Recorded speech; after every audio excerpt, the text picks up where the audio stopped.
Ella es directora del Instituto de Prevención de las Adicciones de la Facultad de Medicina de la Universidad de Salvador. Hace 30 años que está dedicada al tema de la drogadependencia, tiene una maestría en drogadependencia, tiene un doctorado en psicología, tiene muchísima experiencia de trabajo, trabajó en la comunidad, en escuelas, con los padres, en las iglesias, en los clubes, en prevención, forma profesionales en la Universidad de El Salvador. Y bueno, por eso le damos la bienvenida a Jorgelina Devoto, la doctora. Estela y María Silvia, te saludamos. Jorgelina, muchísimas gracias por estar en Bailando la Vida.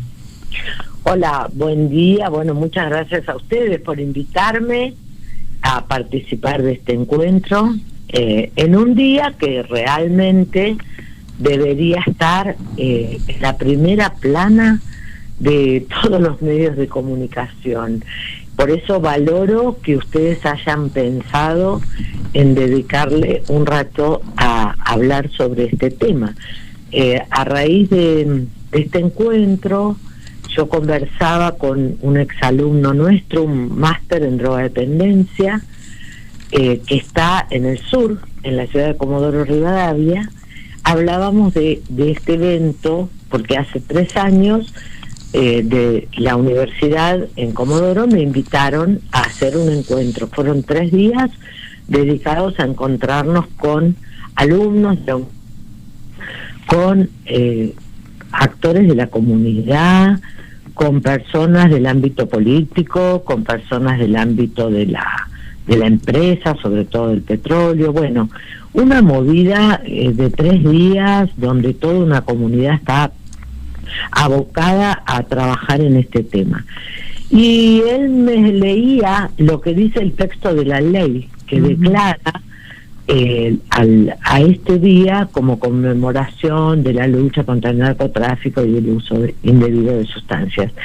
Y ahí dice, se decreta que todos los 26 de junio deberá dedicarse en escuelas, en instituciones públicas, en los medios de comunicación. Se deberá dedicar el espacio a conversar y a sensibilizar, exponer la situación. Y la verdad que después de 20 que está nos encontramos con que esto no está pasando. Claro. Porque la temática de las adicciones está muy invisibilizada, pero por otro lado está muy presente en la gente. Claro. Porque la gente está padeciendo esta situación del aumento del consumo de sustancias, el aumento de otras adicciones. Claro. Discúlpenme, chicas, yo hablo. Cuando ustedes me quieren cortar, me cortan. Por favor. No, buenísimo. Tiene que ser un monólogo. La idea es justamente, bueno, escucharte a vos, y pensaba cuando lo decías, ¿no? Esta problemática que atraviesa toda la sociedad. Y un poco esto de que no se visibilice es algo muy importante. Y te pregunto, ¿por qué te parece que no se visibiliza de la manera que debería hacerse? Mira, en realidad, si nosotros pensamos a las adicciones como un problema complejo que tiene muchas causas y a la vez provoca muchas consecuencias en distintas áreas de la vida de una persona, porque en realidad no hay que recortarlo solamente a un problema de salud, solamente a un problema de conducta, en realidad es un tema bio, psico, social y espiritual. Entonces, si lo pensamos desde esa complejidad, desde las causas o aquello que puede predisponer a una persona a tener una conducta de adicción, por el otro lado, las consecuencias también se van a dar en esas 4 áreas, en lo biológico, en lo social, en lo espiritual y en la psicología de esa persona. Entonces, fíjate que si lo miramos desde ahí, todos tenemos algo que ver. No hay un ámbito de nuestra sociedad que quede afuera. Por eso nosotros, en la formación de profesionales que hacemos en el instituto, de Prevención de Adicciones de El Salvador, tenemos una formación interdisciplinaria que tiene que ver con distintas profesiones. Puede ser un sociólogo, puede ser un abogado, puede ser un psicopedagogo, puede ser un psiquiatra, puede ser un psicólogo, un trabajador social, un musicoterapeuta, ¿entendés? Porque la idea es que todas las distintas ciencias hacen a la comprensión del fenómeno, a la rehabilitación. Ahora, esto es el ámbito profesional, pero en el ámbito de la comunidad sucede exactamente lo mismo, porque si nosotros estamos diciendo que para llegar a una adicción una persona tiene que ver afectada de alguna manera como factores de riesgo que puedan ser predisponentes, lo biológico, lo psicológico, lo social y lo espiritual, ahí está toda la comunidad. Está escuchando hoy, justamente en conmemoración de este día, a un representante de la pastoral de drogadependencia que forma parte de lo que se llaman los Hogares de Cristo. Nosotros desde el instituto estamos trabajando con los Hogares de Cristo desde su creación. Aproximadamente en el año 2008, un sector de la Iglesia Católica pensó que la problemática con la que más se estaba encontrando en los barrios y en las comunidades, sobre todo en las más vulnerables, tenía que ver con las adicciones. Entonces se armaron dispositivos que son los Hogares de Cristo. Empezaron en la Villa 2124, Zabaleta, acá en la ciudad de Buenos Aires, pero hoy en día se han distribuido por todo el país. ¿Cuál es la idea? La idea es, ¿quién tiene que estar disponible? El que esté más cerca, el cercano, el amigo, el compañero, el par. Fíjate que nosotros, participando de una actividad en la provincia de Buenos Aires, a partir de los años 90, en el año 96 empezamos a participar de un movimiento, los especialistas, digamos, en adicciones, de la Iglesia Católica, que eran las columnas. ¿Y por qué nos llamaron? Porque los curas encontraban que esos movimientos juveniles, que en algunos lugares se llaman columnas, cenáculos, bueno, según la zona, los jóvenes que venían referían cuestiones relacionadas con el consumo de sustancias, y te hablo del año 96. Esto se fue como exponencialmente multiplicando, y en el día de hoy nosotros vemos que no hay sector de la sociedad donde cuando nos acercamos no veamos que hay un cierto nivel de consumo que está preocupando. Fíjate, en la escuela ya no es solo la escuela secundaria, en los últimos años de la escuela primaria también, en los clubes, en los equipos de deporte, en las parroquias, no sé, creo que es difícil encontrar un lugar donde uno se reúna con gente, padres, jóvenes, adolescentes, docentes, que no te digan que apareció el problema del consumo de sustancias. Doctora, ¿cuáles son las adicciones más frecuentes hoy? Sí, justamente te iba a decir, a partir de esto que te estaba comentando, de cómo se ha banalizado y familiarizado el consumo de sustancias. Cuando uno dice drogas, inmediatamente la gente piensa en drogas ilícitas, no sé, la cocaína, el paco, las pastillas, y resulta que cuando pensamos la definición de droga que dice la OMS, toda sustancia que ingresa al organismo por diferentes vías, provocando alteraciones a nivel físico, biológico, psicológico y de conducta. Entonces ahí entra todo, entra el alcohol, entra el tabaco, entra la marihuana, y la sustancia psicoactiva, como las llamamos hoy en día, en vez de llamarlas drogas, es más preciso hablar de sustancia psicoactiva. La más común es el alcohol. Claro. Es la sustancia psicoactiva que tiene mayor incidencia en la población, sobre todo población juvenil, que tiene menos restricciones para su consumo, porque si bien está prohibida la venta de alcohol a menores de 18 años, sabemos que eso no se cumple de ninguna manera y que los menores tienen acceso al alcohol. También es la sustancia psicoactiva que tiene mayor frecuencia de consumo y mayor incidencia en eventos, digamos, de riesgo. Claro.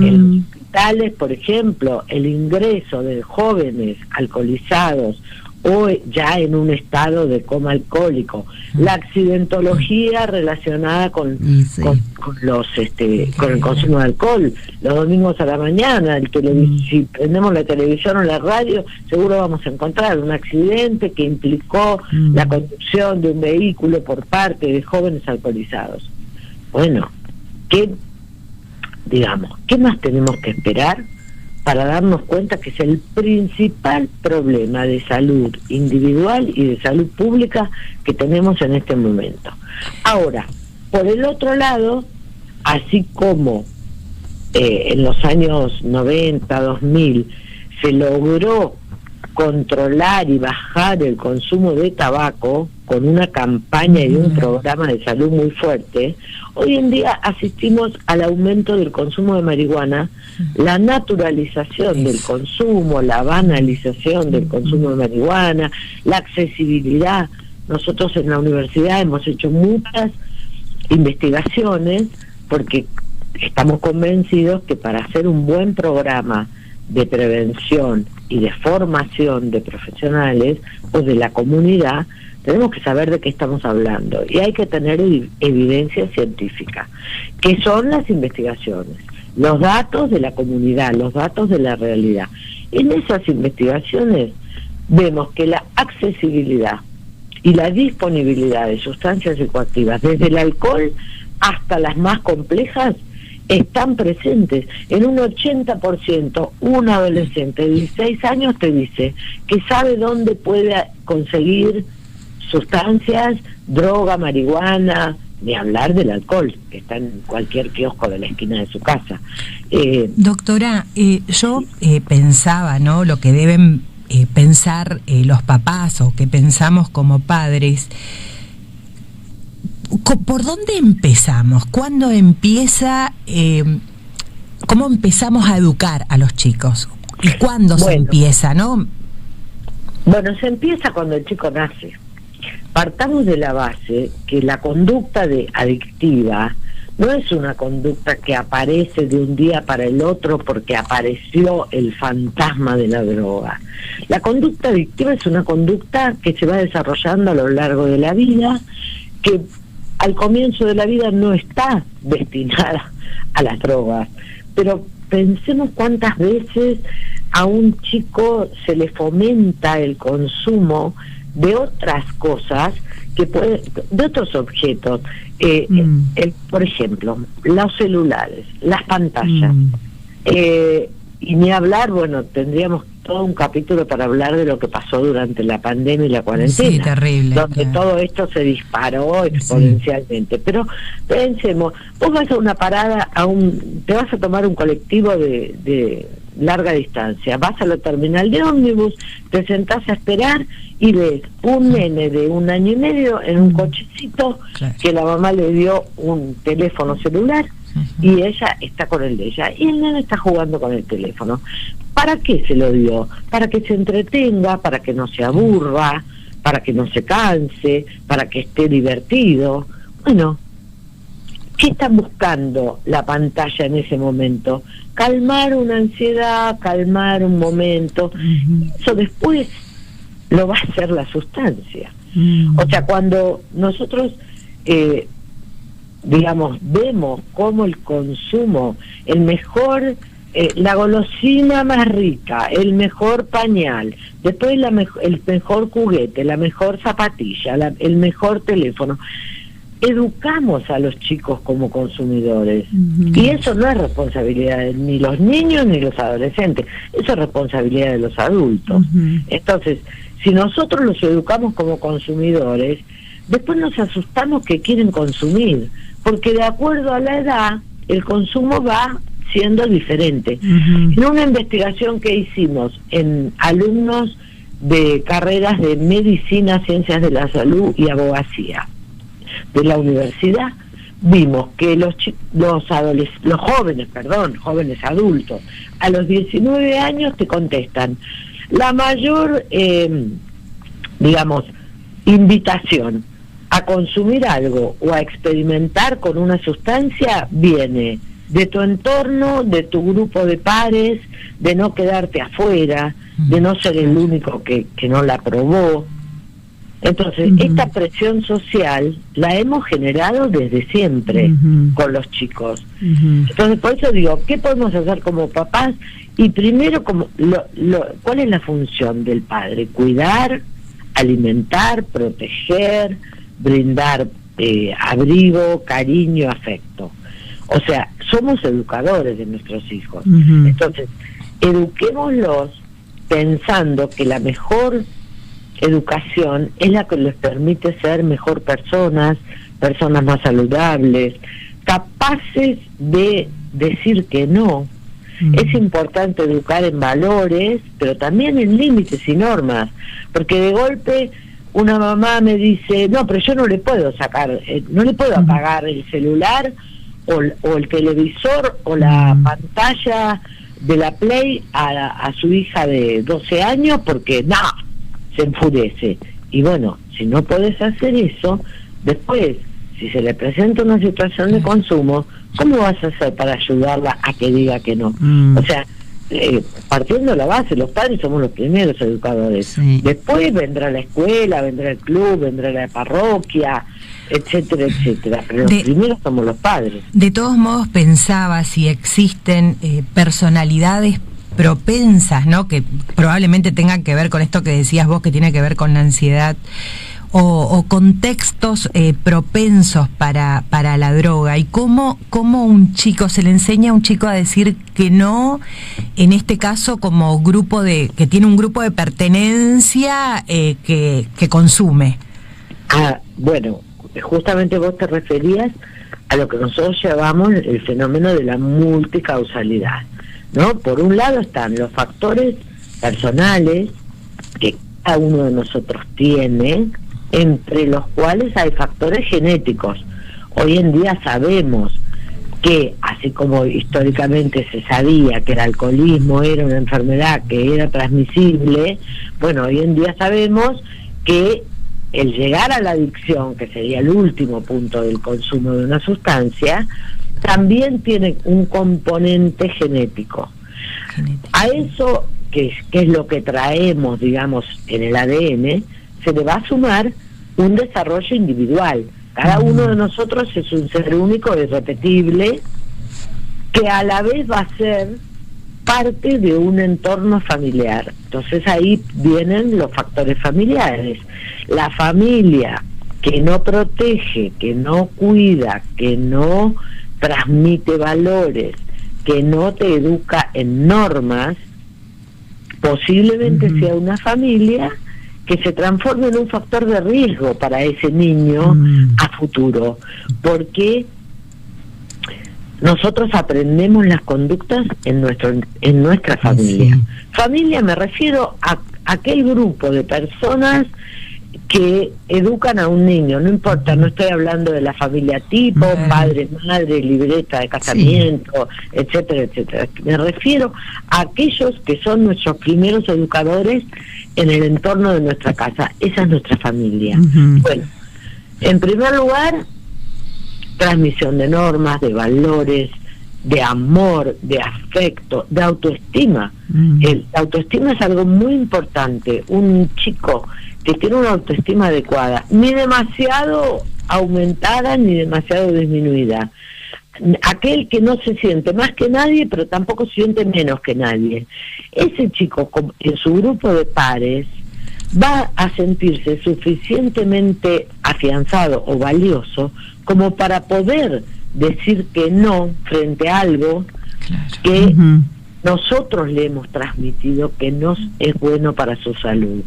Ahora, sabemos que la adolescencia es una edad de experimentación y de confrontar con los mayores. Entonces, es muy común que en la adolescencia se produzca esta situación de experimentar, de probar. Ahora, una familia atenta, una escuela atenta, un entorno atento, cuando el chico está en ese momento, le da una mano para sacarlo de esa situación en donde después pueda continuar con el uso habitual, después el abuso, en donde ya nos vemos realmente complicados, y finalmente la adicción, que nosotros entendemos que es una enfermedad biopsicosocial y espiritual. Doctora, ¿cuáles serían las señales de alerta? ¿Nos podría contestar después de una pausita breve? Sí, ¿puede ser? ¿Cómo no? Sí, bueno, sí, muchas gracias.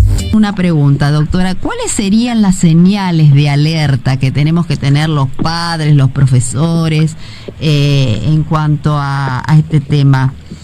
Bueno, en relación a los padres te diría, la conducta de alerta o de estar atentos es algo que lo tenemos desde siempre, porque es muy difícil llegar a establecer un vínculo con un adolescente que no lo hemos ido, digamos, generando desde siempre. Entonces, como padres, podemos empezar con los chicos chiquitos, estando atentos a Hola, nos está escuchando bien. A ver, ahí vos me escuchás ahora bien. Sí, ahora le escuchamos. Estando atentos. Entonces, primero tener una comunicación fluida, o sea, saber en otras áreas de la vida en qué está nuestro hijo, qué le gusta, qué hace, con quiénes está, quiénes son sus amigos, aunque tengamos en cuenta que antiguamente siempre se pensaba que la droga llegaba de manos de un desconocido, y hoy en día sabemos que en la mayoría de los casos los chicos llegan a un consumo en su grupo de amigos, en su grupo de pares, un hermano mayor, un primo, un chico más grande en la escuela. No es que viene de la estratosfera, viene del entorno. Y desde ya que pensemos en el alcohol. El alcohol generalmente está en la casa. Entonces, ¿qué tenemos que hacer los papás? Estar atentos, no fomentar el consumo de alcohol, partiendo de la base que demos un buen ejemplo. Porque si en la fiesta el abuelo se emborracha, el papá baila como un descosido arriba de una mesa, la mamá se le traba la lengua y nos asustamos que el chico toma alcohol. Claro. O sea, lo estoy diciendo en un lenguaje muy coloquial. Perfecto. Pero creo que es lo que tenemos que entender. Y entonces, si estamos atentos, si estamos y si nos ocupamos de nuestros hijos, no la actitud vigilante, no hay que estar como un investigador privado revisándole todo para darnos cuenta si ha empezado a consumir algo, porque si nosotros establecemos un buen vínculo y nosotros le transmitimos el valor de la salud, si el chico ha consumido o se emborrachó en la primera fiesta o sus amigos toman de más, que lo pueda decir sin que por eso lo vamos a castigar. Claro. Sino que lo vamos a entender para ayudarlo. Por otro lado, sí, es verdad que distintas sustancias provocan distintas, por ejemplo, habitualmente se dice, bueno, la marihuana, los ojos enrojecidos, pero no necesitemos llegar a ese punto. Estar con un oftalmólogo mirándole las pupilas a nuestro hijo. Nosotros en su conducta nos vamos a dar cuenta si está más retraído, si ya no participa de las cosas de la familia. Es bastante común y en los últimos años se ha popularizado que el chico no sale con los amiguitos o amigos el viernes o el sábado a la noche, al día siguiente no se levanta a almorzar, duerme todo el día, se levanta a las 6 de la tarde, a todo el mundo no le queda duda que está con una resaca, y sin embargo, bueno, nos callamos porque es joven, es lo que hacen todos. No, digamos que bueno, que puede suceder una vez, pero si esto se repite por ese camino, el chico va a terminar mal. Sí. Doctora, Sí. Pensaba, ¿no? Acá nos mandan un mensaje que dice que estamos con una generación de padres permisivos y creo que lleva a que todo sea legal o común en los niños. Y pensaba, ante esto que dice una oyente, esto del alcohol, ¿no? Cómo el alcohol que está socializado y que pasa lo que justamente usted decía con respecto a las actitudes de los padres y que los chicos ven, y que también entonces debe haber una concientización no solo de abajo hacia arriba, sino de arriba hacia abajo. O sea, los adultos se tienen que concientizar de ese tipo de actitudes. O por ahí, tráeme la cerveza o pasame tal cosa. Y bueno, ¿y cuál es el límite de eso, no? Mirá, los adultos, vos decías, declarando mi edad, 30 años trabajando en adicciones. Cuando nosotros empezamos en la universidad, con el instituto, con un programa en la provincia de Buenos Aires y demás, la consulta por el consumo de alcohol era, primero porque la mayoría de la gente no consideraba que era una droga. Claro. O sea, no lo pensaban desde la perspectiva que el alcohol es tan dañino como cualquier otra sustancia psicoactiva. Pero además, el prototipo era un adulto, un hombre mayor me refiero de más de, ponele, 60 años, varón, que tenía una carrera alcohólica que venía tomando desde hacía 20 años, que tenía enfermedades asociadas como la cirrosis, como que era una persona que la familia ya no podía contener, que había perdido el trabajo, que había perdido el prototipo del tacto, ¿no? Uh-huh. Me voy a emborrachar para olvidar las penas. Bueno, eso. Hoy en día el abuso de alcohol lo vemos en adolescentes, en chicos 12, 13 años, que vemos cirrosis en chicos de 20 y pico, por la cantidad de alcohol que han tomado desde la adolescencia. O sea, lo que antes para un adulto no era tan preocupante, hoy en día, si nosotros pensamos el circuito contextual en el que estamos, facilitación de los consumos, banalización del consumo, incentivación, porque la publicidad te bombardea todo el tiempo con el alcohol. Siempre las publicidades de alcohol es gente joven, muy divertida, muy exitosa, muy lindos todos, todo es pum para arriba, pero la realidad no es esa.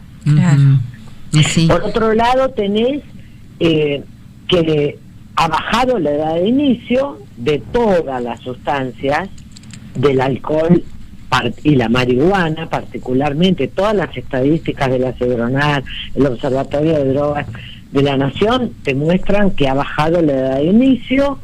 Por otro lado, la frecuencia de consumo, porque a veces cuando uno pregunta, los chicos, no, pero toma solo los fines de semana. Sí, bueno, si toma solo los fines de semana, pero todos los fines de semana termina borracho, ya estamos en un problema. Sí. No es necesario tomarse la grapa o la ginebra a las 6 de la mañana en la estación del tren antes de ir, como era el alcohólico antiguo.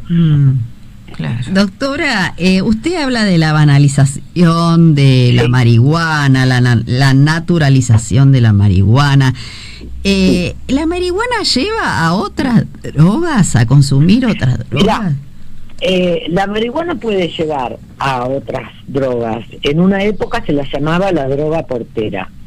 Pero te diré que la marihuana también causa tantos...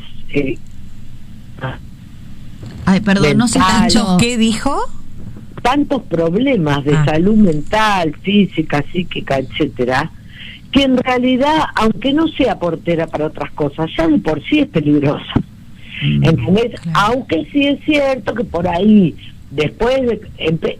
o sea, digamos que primero se empieza con el... Esa es la verdadera... Perdón, no se escuchó, doctora. Usted primero se empieza con qué, Con el alcohol. Ajá. Esa es la verdadera... Claro. Se corta un poco. Vamos a recuperar la llamada. Mientras pensaba, María Silvia, de cómo se aumentó en Paso de los Libres los lugares donde venden alcohol.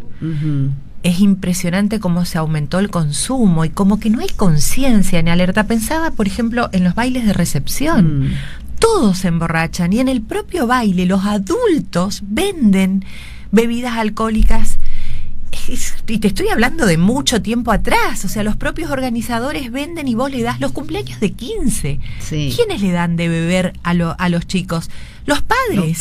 Los padres son los que permitimos eso. Y se caen los chicos de borracho. Sí, sí, es ¿viste? un horror. Es un horror, o sea que no hay conciencia. Es que es el trabajo tiene que ser de toda la comunidad, porque vos decís que venden alcohol. Bueno, toda la comunidad tiene que estar atenta a eso, ¿no? Y trabajar en pro de que los chicos no tomen tanto, de que la gente no tome tanto, no consuma tanto. Me llama la atención. Acá volvimos con la doctora Bárbaro. Acá estoy. Espero que ahora nos escuchemos bien. Sí, estábamos con la pregunta de si la marihuana, que está ahora tan naturalizada, lleva otras drogas.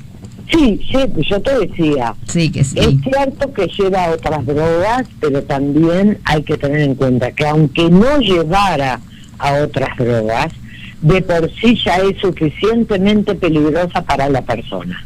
Porque lo que cuando decimos banalización, estamos diciendo, se transformó en un hábito empezar a consumir marihuana a cierta edad.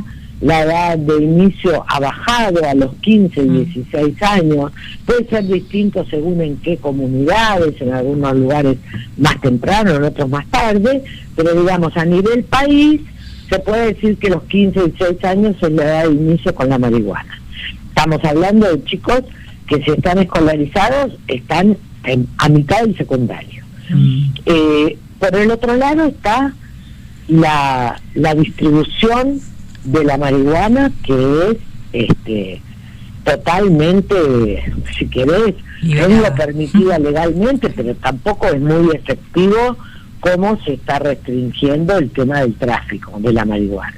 Por otro lado viene toda la historia del cannabis medicinal, que digamos que confunde, porque el cannabis medicinal es un tema que no sé si en ese momento se justifica que yo te explique a fondo qué significa cannabis medicinal, pero no es la marihuana.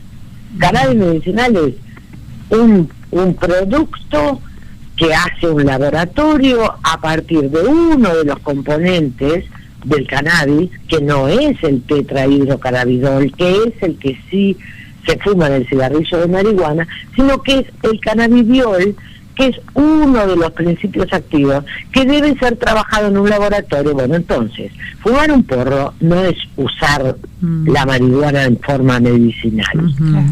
Entonces, ese engaño, si querés, del marketing canábico, la cantidad de publicidad, las revistas como la revista THC, donde te enseñan cuál es la mejor semilla, cómo cultivar la plantita en tu casa, con qué te conviene regarla, cómo te armás el porrito. O sea, nosotros vemos nenes chiquitos de 5 o 6 años cuyos papás cultivan y consumen, y el nene ayuda al papá a regar la plantita para ver qué bien que crece.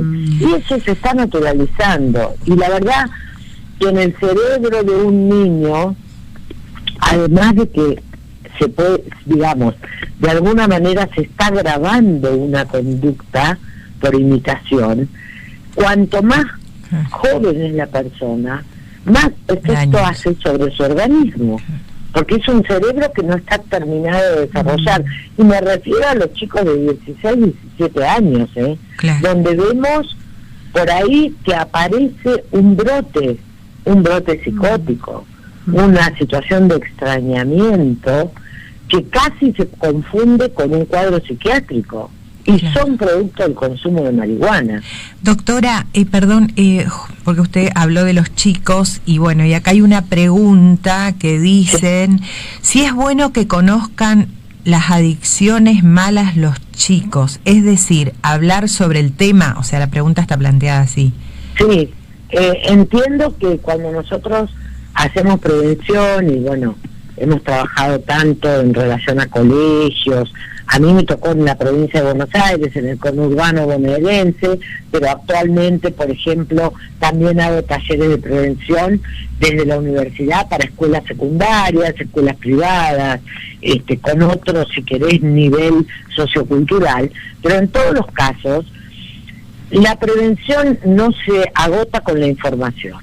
O sea, si yo voy a ir a dar una charla donde voy a decir, esta droga contiene tal cosa, en el organismo produce tal otra, si ese es el acto preventivo es un error, porque termina funcionando como un boomerang, termina como estimulando la curiosidad. Sí. Entonces la prevención es el cambio de conducta, y el cambio de conducta se logra no solo con tener buena información, sino tener buenos hábitos de conducta.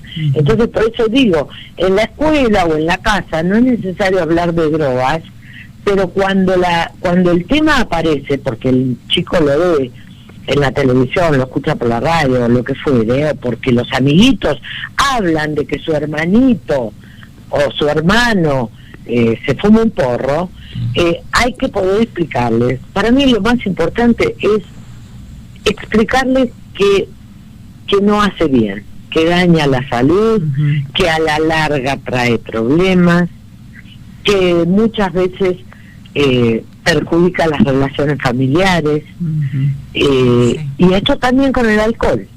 Sí, porque seguro. Es como que el alcohol está sobreprotegido, nadie se anima a decir los daños que produce, porque también no nos olvidemos que detrás de todo hay un gran negocio.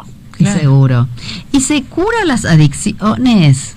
Mira, depende en qué momento de la, digamos, de la carrera o de las etapas en las que se desarrolla, porque hablábamos primero de una experimentación por curiosidad, por presión grupal, porque los pares lo hacen. En ese momento, en el momento de la experimentación, alguien puede consumir algo y no volver a consumirlo nunca más. En la etapa del uso, que es, depende a qué edad y depende en qué contexto una persona puede, por supuesto, los adultos tomar alcohol en la comida, en un festejo o lo que fuera, no vamos a hablar de una adicción. Pero si pasamos al abuso y finalmente a la dependencia es el momento donde la persona ya no puede decidir voluntariamente si consume o no consume, porque todo su organismo, desde su cerebro, le está pidiendo el consumo, lo que llamamos dependencia. Ahí hablamos de adicción.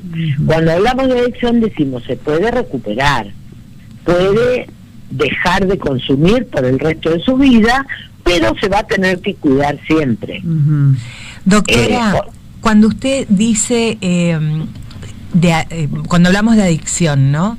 ¿Qué cantidad mínima, por ejemplo, durante la semana, una persona se toma, por ejemplo, una cerveza todos los días, necesita esa cerveza, ¿ya estamos hablando de una conducta adictiva?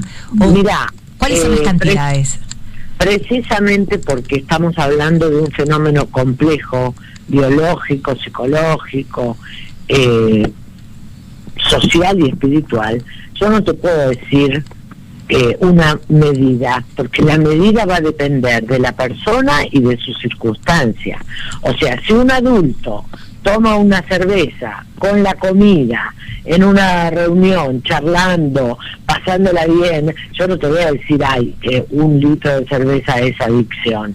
Depende la frecuencia, depende la situación. Ahora, por ejemplo, está marcado en el tema de la conducción. Viste que se logró después de muchos años de lucha que hubiera un límite de cantidad de alcohol en sangre para que la persona pudiera conducir un vehículo. Bueno, en la ciudad de Buenos Aires es 0,5, hay provincias en donde es 0 absoluto, pero si decimos 0,5 estamos hablando de una cerveza completa, de 2 copas de vino, o sea, pero ¿sabes qué pasa? Yo en general trato de no referir eso. Si una persona necesita consumir alcohol, sea su whisky a las 7 de la tarde, sea su cervecita rigurosa, o sean sus copas de vino. Si una persona no puede prescindir de eso, ya tenemos que poner atención. Yo no digo que sea un adicto, pero quizás sea una persona que ya está empezando a tener dificultades para dejarlo. La mejor prueba de que no tenés una adicción es si vos decís, bueno, yo, ¿sabés qué? No voy a ir a una fiesta, pero no voy a tomar, porque voy a manejar y quiero estar sobrio, por ejemplo. Está bien. Doctora, ¿qué efectos físicos trae la adicción? Bueno, depende de qué sustancia estemos hablando. Drogas, por ejemplo. Bueno. Sí, todas las sustancias psicoactivas afectan el cerebro, por un lado, el funcionamiento de todo el sistema nervioso y distintos órganos del cuerpo. Si hablamos de lo físico, la marihuana y el tabaco afectan particularmente las vías respiratorias, la cocaína afecta la circulación, el alcohol afecta el hígado. O sea, podemos encontrar un órgano, pero en realidad no es solamente, las drogas en general afectan varios sistemas del organismo. Y ahí tenés la afectación biológica, pero después tenés la psicológica.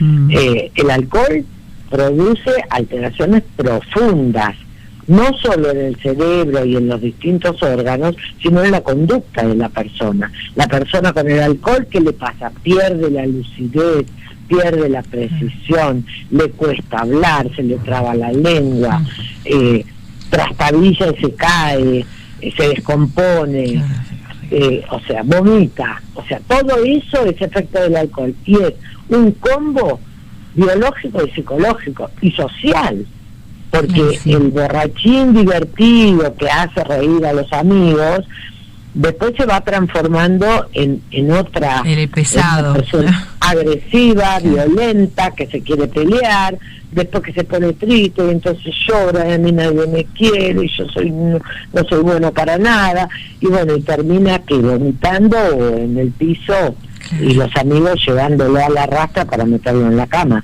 sin que se enteren los padres. Esto es lo que los chicos cuentan, ¿no? Entonces vos fijate cómo lo que empezó siendo un estimulante, como es el alcohol o como es la marihuana, termina siendo un depresor del sistema nervioso. Doctora, acá dice, también nos están mandando, hay una generación que ya no fuma cigarrillos de tabaco y con la prohibición de fumar en los espacios públicos esto disminuyó. ¿Lo prohibido sirve o usted está a favor de las leyes más liberadoras, digamos, de las sustancias? Mira, lo que pasó con el tabaco, la verdad, yo personalmente vengo de una generación en donde el primer cigarrillo se fumaba a los 11, 12 años como la transgresión máxima, y se empezaba a fumar a los 18, 19. Eso era hace muchos años.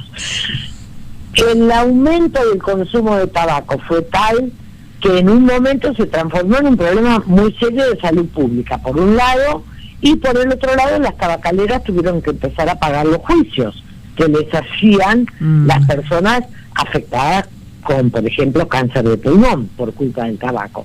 Entonces, ahí se combinaron las dos cosas. Por un lado dejó de ser un negocio para las tabacaleras y por el otro lado, desde la salud pública pasó a ser un problema muy serio. Entonces, se empezó a restringir el consumo de tabaco con medidas que para mí personalmente no son prohibiciones, pensémoslas desde, son medidas que fomentan la salud. Por ejemplo, no fumar en espacios cerrados, no fumar en las oficinas públicas, no fumar en las universidades. Yo estudié en la Universidad de Buenos Aires y la verdad que cuando entrábamos a un teórico, la humareda no podías ni respirar.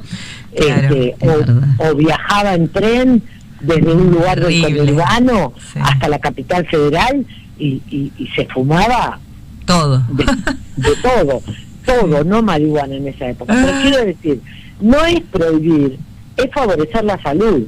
porque el fumador pasivo también se puede afectar. Entonces, todo el programa de salud en general, integral, que se hizo, cuando la gente ya no pudo fumar adentro de los restaurantes, fumar adentro de los cines, fumar en los patios de comida, fumar, bueno, eso restringió, y la verdad que no fue malo, porque el tabaco en realidad daña la salud. Entonces, lo que ha pasado es que toda esa campaña favorecedora de que la gente dejara de fumar, hoy en día está como olvidado en relación a la marihuana. Claro. Entonces ahora parece más común ver chicos fumando un porro en una plaza que ver un adulto fumando un cigarrillo en la puerta de un restaurante. Increíble, ¿no? Doctora, lamentablemente ya no tenemos más tiempo, se nos fue el programa. Yo le pido disculpas si hablé demasiado. No, para nada. Es un tema que a mí personalmente me apasiona, porque además creo que siempre estamos a tiempo de hacer algo para que las cosas estén mejor. Y especificar o abrir estos temas también generan conciencia, y por supuesto a nosotras nos preocupa muchísimo estos temas, ¿no? Que deben ser abiertos, planteados y bueno, ejercer políticas de prevención también, ¿no?